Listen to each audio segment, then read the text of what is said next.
जो हम बात करेंगे, जो टॉपिक के बारे में बात करेंगे वो फार्माकोग्नोसी का एक बहुत इंपॉर्टेंट टॉपिक है जिसका नाम है कैल्शियम ऑक्सलेट क्रिस्टल। सो कैल्शियम ऑक्सलेट क्रिस्टल जो होते हैं वो मोस्टली जो है लीव्स के अंदर पाए जाते हैं, प्लांट्स के अंदर। कुछ जो कैल्शियम ऑक्सलेट क्रिस्टल्स होते हैं वो स्टेम्स के अंदर भी होते हैं, रूट्स के अंदर भी होते हैं।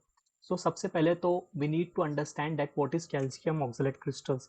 सो calcium oxalate crystals are nothing but the combination of calcium pectate plus oxalic acid, it forms the calcium oxalate crystals. So there is various classification of calcium oxalate crystals. As you see, calcium oxalate crystals is very small topic, but in any competitive examination, whether it is GPAT, whether it is NIPER, you will get one sure shot question from this topic. In GPAT, as NTA prescribed, there will be 10 question from pharmacognosy. So from this 10 question, there may be 1 to 2 question from this topic only. So it is very important topic in NIPER as well as in GPAT and any other competitive examination related to pharma. मतलब आपको question दे देता है, उसके अंदर बोलता है कि इसके अंदर कौन सा ये ड्रग है, इसके अंदर कौन से टाइप का कैल्शियम ऑक्सलेट क्रिस्टल प्रेजेंट। तो इसके लिए आपको क्लासिफिकेशन जो है वो याद करना बहुत ज़रूरी है। क्लासिफिकेशन भी जो है बहुत ज़्यादा क्लासिफिकेशन है, बहुत बड़ा क्लासिफिकेशन है।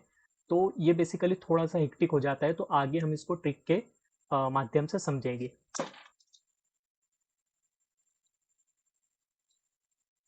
सो क्लासिफिकेशन याद करने के लिए हम लोग ने एक, आपको मैं छोटी सी एक ट्रिक बताता हूँ। आपको बस ये एक जो अल्फ़ाबेट्स है वो याद रखना है। APSRC, APSRC। इसी के अंदर आपका जो है मोस्टली जो भी कैल्शियम ऑक्सलेट क्रिस्टल को क्लासिफाई किया गया है, इसी के अंदर से क्लासिफाई किया गया है। तो ए से क्या होता है आपका, देखिए ए से क्या होता है आपका एसिक्यूलर, पी से होता है आपका प्रिज्मेटिक, एस से होता है सैंडी, आर से raphide, cluster. Okay, APSRC, APSRC, acicular, prismatic, sandy, raphide, cluster.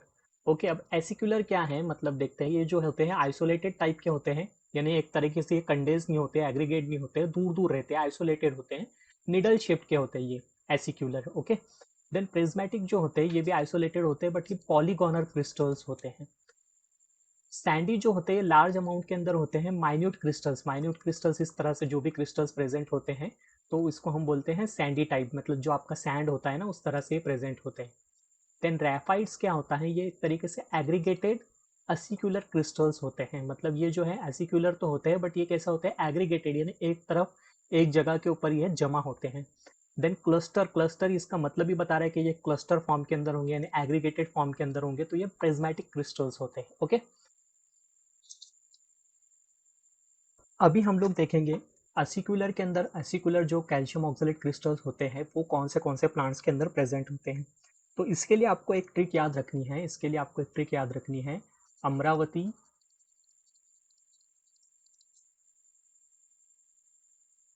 Government college of pharmacy,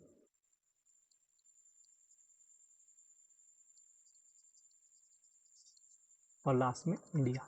okay, सो अमरावती एक जो है सिटी है महाराष्ट्र के अंदर, जहाँ पर क्या है गवर्नमेंट कॉलेज ऑफ फार्मेसी है, जो कि इंडिया के अंदर है। ओके, सो ये ट्रिक जो है आपको याद रखनी है, Amravati government college of pharmacy India. ये क्या, ये ट्रिक से क्या डिनोट होगा आपका, जो एसिक्यूलर जो कैल्शियम ऑक्सलेट क्रिस्टल्स प्रेजेंट होते हैं। ओके, सो अमरावती से क्या हो गया आपका एसिक्यूलर,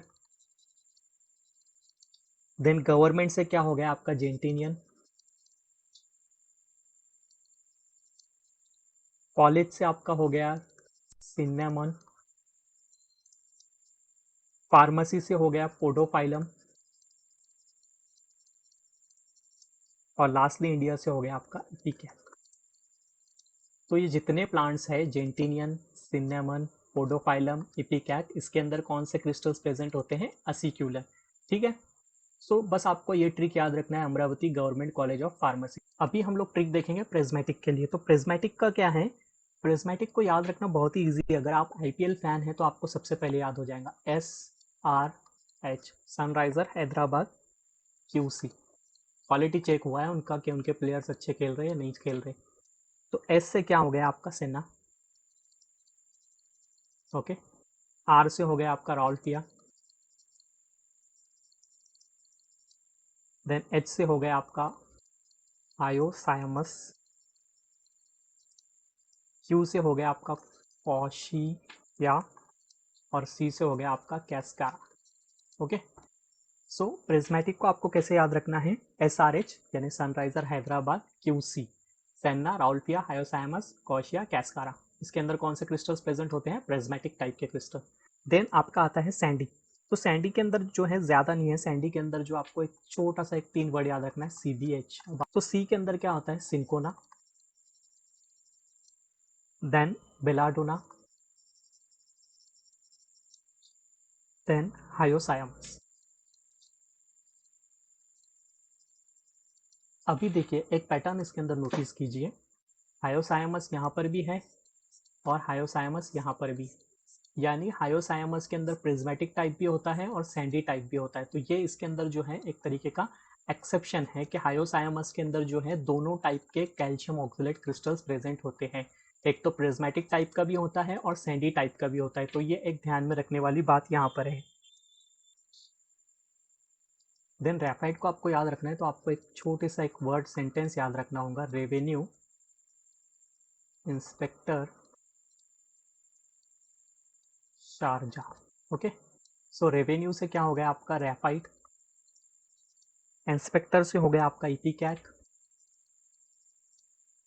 देन शारजा से हो गया आपका squid, then cluster, cluster type के लिए आपको एक SSCPC। ओके, क्लस्टर अगर आपको याद रखना है तो उसके लिए आपको ये कुछ अल्फ़ाबेट्स याद रखने होंगे, SSCPC। अभी हम लोग इसको डिकोड करेंगे कि SSCPC क्या है। तो एस से जो हो गया आपका सेना, अभी देखिए यहाँ पर क्लस्टर के अंदर भी सेना आ रहा है और आपका प्रिज्मेटिक के अंदर भी सेना है, तो ये भी आपको याद रखना है। ओके, सो सेना, स्ट्रोमोनियम, एस से हो गया आपका स्ट्रोमोनियम, स्ट्रामोनियम, देन सी से हो गया आपका कैस्कारा,